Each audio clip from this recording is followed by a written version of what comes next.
नमस्कार दोस्तों, आप सबका एस्ट्रोडिफा पर हार्दिक स्वागत है। आज हम बात करेंगे शनि जब सातवें भाव में हो तो कैसे परिणाम देता है। ये स्थिति वाकई में अच्छे परिणाम दे सकती है विवाह के लिए, व्यापार के लिए, करियर के लिए, धन के लिए, संपत्ति के लिए। इनके लिए बहुत अच्छी स्थिति मानी गई है। और अगर शनि यहाँ पे जो है शुभ योग बनाता है तो जीवन में बहुत अच्छे स्तर की कामयाबी भी देता है। बाकी अगर वह कमज़ोर हो या बलहीन हो या दोष बना दे तो कुछ नकारात्मक पक्ष भी उसके दिखाई देते हैं, उसके बारे में हम विस्तार से बात करेंगे।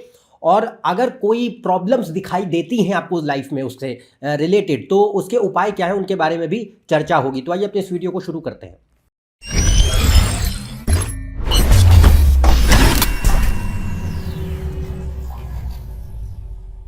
यदि आप उनसे कंसल्टेशन लेना चाहते हैं तो ऊपर दी हुई वेबसाइट पर जा सकते हैं, इसका लिंक डिस्क्रिप्शन में दिया हुआ है। तो हम बात कर रहे हैं शनि जब सातवें भाव में हो तो किस प्रकार के सामान्य परिणाम देखने मिलते हैं। पहली जो केस हम बात करेंगे परिस्थिति, वह यह है कि शनि अच्छा है, सातवें भाव में मजबूत है। तो मजबूत और अच्छे शनि से मेरा अर्थ यह है कि शनि जो है अपनी राशि में है, उच्च की राशि में है, मित्रवत राशियों में है, केंद्र या त्रिकोण के स्वामियों के साथ उसका संबंध बनता है।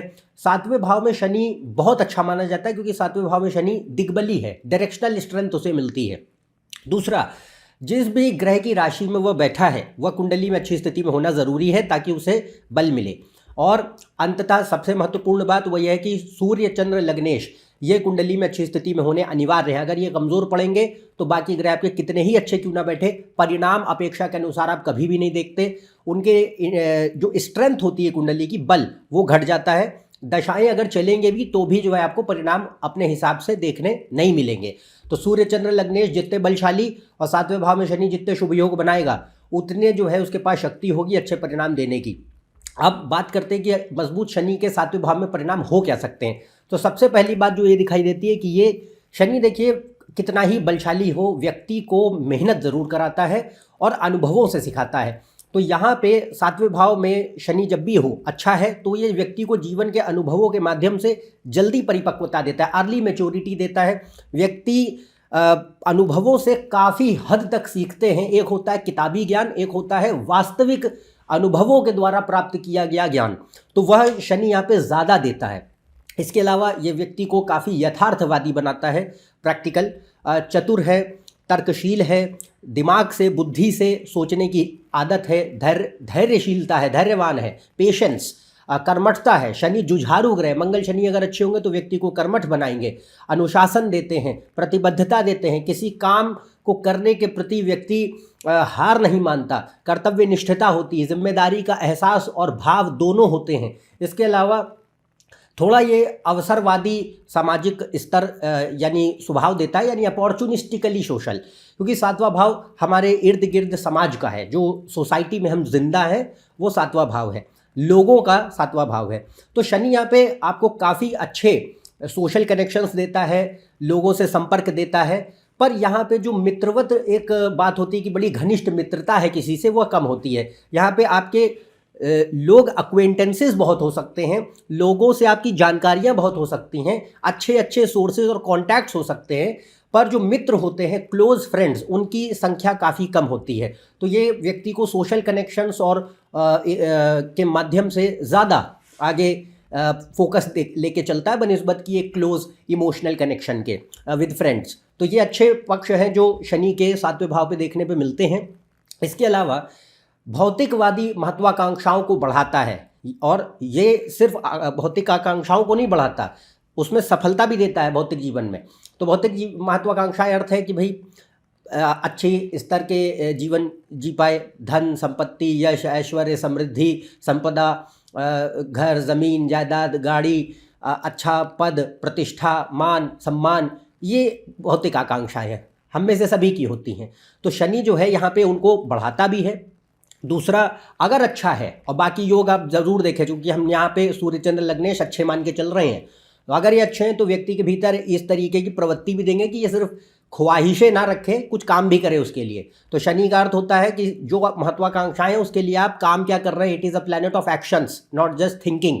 तो यहाँ पे भौतिक महत्वाकांक्षाओं को देने के साथ साथ वह ऐसा एटीट्यूड भी देता है, स्वभाव भी देता है कि उसके प्रति व्यक्ति काम करे और अंततः सफल हो सके। इसके अलावा ये स्थिति बहुत अच्छी मानी जाती है ज़मीन, संपत्ति, धन, वाहन, पद, सत्ता, अधिकार, नाम, प्रभुत्व, सम्मान, इन सबको देने के लिए। और उसका कारण भी है कि शनि 7वें भाव में जब है तो चौथे से चौथे और 10वें से 10वें स्थान पे है। 7वां भाव 4th from 4th and 10th from 10th house पड़ता है। तो चौथा भाव ज़मीन जायदाद वाहन का है, घर का है। और 10वां भाव करियर का है, मान पद प्रतिष्ठा का है, पद सत्ता अधिकार का है। 7वां भाव को भी पद प्राप्ति का भाव माना गया है। तो अगर यहाँ पे अच्छे योग बनते हैं तो ये व्यक्ति को अपने करियर में, अपनी लाइफ में मटीरियल प्रोग्रेस काफ़ी अच्छे स्तर की देने की शक्ति रखता है। इसके लिए दूसरे योगों को अवश्य देखिए कि भाई 10वें भाव की स्थिति क्या है, बाकी ग्रहों का हाल क्या है। तब ये अगर वो अच्छे हैं तो ये स्थिति और भी बढ़ जाएगी व्यक्ति को जीवन में कामयाबी देने के लिए। इसके अलावा 7वां भाव विवाह का होता है। तो शनि देखिए अनटिल अनलेस कोई बहुत अच्छे योग दूसरे नहीं हैं जो उसे रोक दें देरी को, अन्यथा ये थोड़ा देरी से विवाह देता है। शनि स्लो प्लैनेट है तो मंगल, शनि, राहु, इनका अगर प्रभाव 7वें भाव पे अधिक होता है तो ये विवाह में देरी ज़रूर देते हैं। पर अगर शनि अच्छा है और विवाह के लिए योग अच्छे हैं तो यहाँ पे शनि जो है भले ही देर से विवाह दे पर विवाह टिकता है, लंबे समय ठहर पाता है।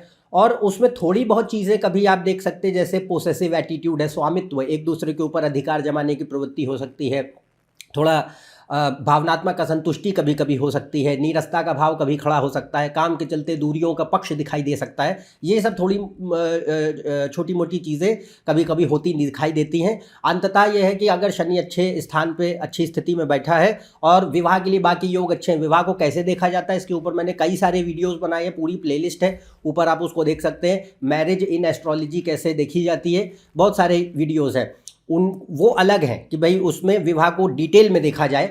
पर अगर अच्छे योग है विवाह के लिए जनरली तो 7वें भाव में शनि जो है वो काफ़ी अच्छा माना गया, भले ही देरी से दे पर अच्छा विवाह, लंबा चलने वाला, ठहरने वाला विवाह दे पाता है, जिसमें कमिटमेंट हो, विश्वास हो, एक दूसरे के प्रति सम्मान हो, एक दूसरे के लिए जो है आप प्रतिबद्ध हो। तो वो जो चीज़ है वो यहाँ दिखाई देती। इसके अलावा ये विवाह और परिवार को बनाए रखने के लिए कड़ी मेहनत करने के लिए प्रेरित करता है, क्योंकि शनि का मतलब है बिना मेहनत के हम कुछ नहीं देंगे, रगड़ाता जरूर है। तो यहाँ पे ये बात रहेगी कि भले ही आपका परिवार विवाह अच्छा रहे पर उसके लिए लगातार जो है ये प्रयासरत जो है रहना पड़ता है इस केस में। इसके अलावा शनि जो है 9वें भाव पे और चौथे भाव पे दृष्टि देगा 7वें भाव पे बैठने पे। तो 7वां भाव है पति या पत्नी, जीवन साथी, और चौथा भाव है माँ, 9वां भाव है पिता। तो ये माता पिता और जीवन साथी को, इनके साथ अगर 7वें भाव में ठीक है, बाकी योग ठीक ठाक हैं, चौथे 9वें भाव के स्वामी वगैरह, तो ये माता पिता के साथ संबंध ठीक रख सकता है। पर ये या तो उनके साथ, या तो उनको कोई परेशानी दे सकता है कि some kind of issues to parents और some kind of issues with parents and spouse. तो ये चीज़ें थोड़ी बहुत कभी देखने मिल सकती हैं। इसके अलावा शनि की लग्न पे दृष्टि होगी तो लग्न पे शनि क्या है, क्रिटिसिज्म, आत्मालोचना पैदा करता है, चीज़ों को खोने का डर दिखाई देता है और सामाजिक मान्यीकरण बढ़ जाता है, यानी सोशल वैलिडेशन। अब एक चीज़ रहेगी, अगर सूर्य वगैरह ठीक ठाक हैं तो ये व्यक्ति को जो है एक आइडेंटिटी क्राइसिस में नहीं ले जाता है कि हम जो है अपने आप को दूसरों की ओपिनियन से ही जज करते हैं 24 घंटे, ऐसी परिस्थिति नहीं होती है। पर हाँ, शनि लग्न पे अगर दृष्टि देगा तो ये व्यक्ति को लगातार प्रेरित करता है कि अभी भी कहीं कमी है और सुधारो और परफेक्शन की ओर जाओ और बेहतर बनो और इम्प्रूव करो। ये जो चीज़ है, आत्मालोचना बढ़ती है, चीज़ों को खोने का डर कहीं ना कहीं होता है, इनसिक्योरिटी, वो लग्न और चौथे पे दृष्टि की वजह से। और हम सोशल वैलिडेशन सीक आउट करते हैं ताकि हम अपने आप को आकलित कर सकें कि हाँ हम सही ढर्रे, सही पथ पे आगे बढ़ रहे हैं या नहीं। ये अच्छा पक्ष है। इसके अलावा कई सारे ऐसे करियर फील्ड्स हैं जिनके लिए शनि अच्छा माना गया। खास तौर से 7वां भाव व्यापार का होता है। अगर शनि, बुध, राहु और व्यापार के जो कुंडली में अच्छे बिजनेस के, तो ये बिजनेस और सेल्फ एम्प्लॉयमेंट के लिए बहुत ही बेहतरीन स्थिति मानी गई है। सेल्फ एम्प्लॉयमेंट देता है, इंडिपेंडेंट आप खुद से काम कर सकते हैं। इसके अलावा प्रबंधन, मैनेजमेंट और एडमिनिस्ट्रेशन के लिए बहुत अच्छी स्थिति है। पब्लिक सर्विस के लिए, कानून के लिए, सरकारी नौकरियों के लिए, राजनीति के लिए, सोशल वर्क के लिए बहुत अच्छा माना जाता है। Sales, supply chain, distribution, marketing, इन इलाकों के लिए फेवरेबल है। Real estate, infrastructure, iron, steel, coal, oil, gas, STEM fields, science, engineering, technology के सारे क्षेत्र, जो क्रिएटिव फील्ड्स हैं, कोई भी क्रिएटिव आर्ट्स के कोई भी फील्ड है, design, music, acting, drama, film making, कुछ भी, ये सब इसके अंतर्गत आ सकते हैं। इसके योग बनने चाहिए, तो शनि इनमें जो है ले जा सकता है अगर अच्छे योग हैं। और इनमें सफलता भी देता है। तो ये अच्छे शनि की हमने बात करी। अब बात करते हैं शनि अगर कमज़ोर है और 7वें भाव में खराब योग बना दे रहा है, तो इससे मेरा पर्याय है कि शनि नीच है, नीच भंग नहीं बना रहा। दूसरा कि शत्रुगत राशियों में बैठा है। तीसरा पाप कर्तरी में चला गया है। खराब राशियों में बैठने पर अस्त हो गया है, वक्री हो चुका है, या फिर सूर्य मंगल राहु केतु इनके साथ उसका खराब संबंध है। छठे 8वें 12वें भाव के स्वामियों के साथ उसका योग बना हुआ है, और एट द सेम टाइम जिस ग्रह की राशि में बैठा है वो कुंडली में सही नहीं है, और सूर्य चंद्र लग्नेश की स्थिति कुंडली में खराब होती चली जा रही है। ये जितनी कंडीशन सभी बताइए, जितनी ज़्यादा बनेंगी उतना ज़्यादा शनि यहाँ पे खराब माना जाएगा, उतनी ज़्यादा उसके पास नेगेटिविटी होगी परिणाम देने की। और शनि अगर खुद पर खुद छठे 8वें 12वें भाव का स्वामी बन चुका है तो वो मारक भी होगा, मतलब उसके पास और कैपेसिटी होगी नेगेटिव रिजल्ट्स देने की, क्योंकि 7वां भाव मार्केश स्थान भी माना गया है, तकलीफें देता है। तो यहाँ पे इस बात को गौर से देखना है कि अगर शनि खराब होकर के 7वें भाव में बैठा तो अब जितनी बातें मैं कहूँगा इनमें से कुछ भी दिख सकते हैं, मिक्स्ड रिजल्ट्स दिख सकते हैं, कुछ अच्छे कुछ खराब, और कुछ बहुत ही ऐसे केसेस होंगे जिनमें बहुत ही खराब परिस्थितियां, तो कई सारे नकारात्मक पक्षों को लेके आएगा। अभी जितनी बातें कही जाएंगी इसको आप जानकारी की तरह लीजिए, बाकी कुंडली को पूरा एनालाइज करने के बाद किसी नतीजे पे पहुंचे। तो पहले यहाँ पे देखते हैं कि शनि अगर खराब है तो 7वें भाव में पहली बात रहता है अधर्म के पक्ष को बढ़ा देगा, क्योंकि अगर देखिए 7वां भाव काम त्रिकोण का है, इच्छाएं, भौतिक जीवन, सांसारिक जीवन, व्यापार, धन, वाणिज्य इनका होता है, तो उसमें कोई बहुत ज़्यादा लॉ की बात आती नहीं है। शनि हालांकि धर्म का ग्रह है, पर अगर शनि खराब है, गुरु अच्छे नहीं है, 9वें भाव का प्रभाव सही नहीं, सूर्य चंद्र लग्नेश सही नहीं, तो ये धर्म की बजाय अधर्म को बढ़ाएगा। तो यहाँ पे अधर्म का पक्ष है कि लालच, स्वार्थ, झूठ, हर चीज़ों को में शॉर्टकट ढूंढना, मेहनत से बचना, छल कपट, धूर्तता, अनैतिकता, अवैध गैर कानूनी भ्रष्ट गतिविधियों से धन कमाना, और भाव शून्यता यानी इमोशनलेसनेस, और व्यक्ति के भीतर करुणा कम हो जाती है। तो ये सारी चीज़ें जो है ये दिखाई देती है, अधर्म का पक्ष है। ऐसे कई सारे लोग हैं, इनके चीज़ें होने के बावजूद भी कामयाबी हो सकती है कि भाई पैसा कमा सकते हो, धन अर्जित कर सकते हो, बट ये माध्यम ऐसे हो जाएंगे। तो ऐसी चीज़ें संभव है। इसको कुंडली में देखने, बाकी ग्रहों को देखने के बाद इस नतीजे पे पहुँचे। अभी इसको खाली समझेंगे ऐसे ही कि ये जानकारी है। अगला पक्ष जो रहता है वो ये है कि ये आत्मसम्मान को घटा सकता है। अगर सूर्य मंगल या लग्नेश कमज़ोर है तो ये और ज़्यादा होगा कि सेल्फ कॉन्फिडेंस की कमी है, सेल्फ इस्टीम की कमी है, अत्यधिक सामाजिक मान्यीकरण है, यानी कि अब हमको अपने ऊपर भरोसा ही नहीं होता, सेल्फ डाउट इतना है, नर्वसनेस इतनी है, हम अपनी काबिलियत, अपने गुणों पे कभी यकीन ही नहीं कर पाते, हमेशा दूसरों की ओपिनियन से ड्रिवन रहते हैं। किसी व्यक्ति ने आपको अच्छा कहा तो अच्छा समझ लेंगे, बुरा कहा तो बुरा समझ लेंगे, अपनी पहचान, अपनी आइडेंटिटी कुछ होती ही नहीं है।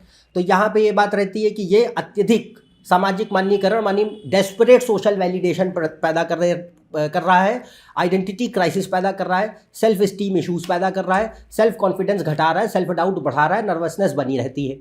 इनडिसिप्लिन यानी अनुशासनहीनता, किसी काम में या तो मन नहीं लगता, चालू कर भी देते तो आलस इतना होता है, गैर जिम्मेदार स्वभाव होता है कि पूरा ही नहीं कर पाते, और उसमें बहानेबाजी की आदत हो जाती है कि जो है हम इस वजह से नहीं कर सके या दोषारोपण कर रहे हैं। बुरी संगति है, खराब शिक्षा, क्योंकि 9वें भाव पे दृष्टि देगा, तो 9वां भाव जो होता है एजुकेशन का होता है, तो यहाँ पे एजुकेशन को ख़राब कर सकता है। या तो पढ़ाई लिखाई में मन ही नहीं लगता है, या फिर जैसे तैसे पढ़ाई लिखाई पूरी भी हो गई तो मतलब उसमें कोई बहुत अच्छी परफॉर्मेंस नहीं रही है, तो ये सब चीज़ें संभव है। इसके अलावा माता पिता और परिवार के साथ समस्याएं अवश्य होंगी, क्योंकि चौथे भाव पे दृष्टि, 7वां भाव, चौथा भाव माँ और घर परिवार, 9वां भाव पिता और 7वां भाव विवाह, पत्नी या पति। तो अगर शनि 7वें में खराब है तो यहाँ पे घर परिवार में शांति नहीं होती, परेशानियां बनी रहती है, माता पिता के साथ संबंध अच्छे नहीं होते, या फिर माता पिता को कष्ट होता है, या फिर माता पिता को जीवन में हो सकता है कि आपको उनका साथ ना मिले हो, ऐसी चीज़ें से संभव है। और विवाह जो रहता है उसमें काफ़ी दिक्कतें आती हैं, तो खराब विवाह या जीवन साथी की मृत्यु भी हो सकती है अगर ऐसे योग है तो, पर विवाह को जनरली खराब कर सकता है। Bad marriage, all kind of problems, हर प्रकार की समस्याएं संभव है। ये कुंडली पे डिपेंड करेगा कि भाई विवाह जो है उसमें लड़ाई झगड़े बहुत है, कोई इज्जत नहीं करते, डोमेस्टिक वायलेंस दिख रहा है, या बिल्कुल ही नीरस उबाऊ मन उचट जाने वाला परिस्थिति है, कोई प्रेम नहीं है, कोई आकर्षण नहीं है, खाली बोझ की तरह विवाह चल रहा है, या तलाक है, अलगाव है, या कोई दूसरे जो है other relations, extra marital affairs है, ये सारे पॉसिबल हैं डिपेंडिंग ऑन कॉम्बिनेशंस। इनकी बात नहीं कही जा रही कि इनके योग क्या हैं, पर शनि यहाँ ये विवाह को कैसे भी खराब कर सकता है। बाकी कुंडलियों को, लग्न को, नवांश को देखने के बाद इस पर पहुँचेंगे आप। इसके बाद आता है करियर, क्योंकि शनि चौथे से चौथा और 10वें से 10वें स्थान पे है, तो करियर के ऊपर वित्तीय स्थिरता, मतलब career instability, financial instability create करता है। व्यापार अगर कोई व्यक्ति करता है, बिजनेस करता है, तो व्यापार टिकते नहीं है। पार्टनरशिप में धोखेबाजी है, पार्टनरशिप टूट जाती है, नुकसान होता है। बिजनेस कभी भी सक्सेसफुल नहीं होते, ऑलवेज फेल। लोन्स चढ़ा देगा, कर्जे चढ़ाता है, संपत्ति की हानि है, या तो संपत्ति बनती नहीं कि घर जमीन जायदाद बना ही नहीं पा रहे हैं, और अगर बन गई, कहीं से पैतृक संपत्ति मिल गई तो उसका उपयोग नहीं कर पा रहे, या वो बिक जाती है या बेचनी पड़ जाती है। अदालती मामले हैं, कोई भी कोर्ट कचहरी के लफड़े हैं, ला इलाज कोई बीमारियां हैं, दुख है, कष्ट है, पीड़ा है, संताप है, हर चीज़ दे सकता है, क्योंकि सातवां भाव मारक माना गया। अगर शनि खराब है तो भयंकर मारक बनेगा और परिस्थिति उल्टी हो जाएगी। तो यहाँ पे ये डराने वाली बात नहीं है। यहाँ पे ये समझें कि ऐसे बहुत सारे लोग हैं जिनके जीवन में ऐसी कष्टों को पैदा करता है, पर उसकी कंडीशन क्या है वही यहाँ बताई जा रही है। तो treat it as a source of information, I repeat again. अब अगर आप अपने जीवन में ऐसे परेशानियों को देख रहे हैं, समस्याओं को देख रहे हैं शनि के द्वारा, तो इसके उपाय क्या है वो भी मैंने बताए हैं। इसके ऊपर 2 वीडियोस बनाए गए हैं। एक दोनों का ऊपर जो है लिंक दिखाया जा रहा है, डिस्क्रिप्शन में भी लिंक मौजूद है। दोनों में ये बात कही गई है कि कमज़ोर शनि किस प्रकार के परिणाम देता है, उसके उपाय वास्तविक और ज्योतिषीय क्या हैं उनको ज़रूर फॉलो करें। जितना फॉलो करेंगे उतना ज़्यादा जो है सुधार देखने मिलेगा। और ख़ास तौर से कोई व्यक्ति अगर ऐसे खराब परिस्थितियों में शनि है और 7.5 चल रही है, या शनि की दशा या अंतरदशा चल रही है, तो ये इसके रिजल्ट्स डेफिनेटली ज़्यादा दिखाई देंगे। तो आपको घबराना नहीं है या डरना नहीं है, खाली जो उपाय बोले उनको करना है। और अगर जो नकारात्मक पक्षों को अपने स्वभाव या व्यक्तित्व में आप देखते तो उनको सुधार करने की कोशिश करनी है। तो ये जो है काफ़ी हद तक जो है उसमें इम्प्रूवमेंट दिखाई देगा अगर आप उन रेमेडीज़ को फॉलो करेंगे। वीडियोस को देखें, उनमें उसको विस्तार से बताया गया है। आज के लिए बस इतना ही। शनि 7वें भाव में किस प्रकार के अच्छे बुरे पक्ष को ला सकता है वो हमने देखा। यदि आप मेरे इस चैनल पर नए हैं, नीचे दिए सब्सक्राइब बटन पर सब्सक्राइब कीजिए। अन्यथा आप मेरे वेबसाइट, फेसबुक पेज, इंस्टाग्राम पे जा सकते हैं और रील्स और पोस्ट के लिए। अन्यथा आपसे अगले वीडियो में फिर से मुलाकात होगी। तब तक के लिए आज्ञा दें। नमस्कार, धन्यवाद।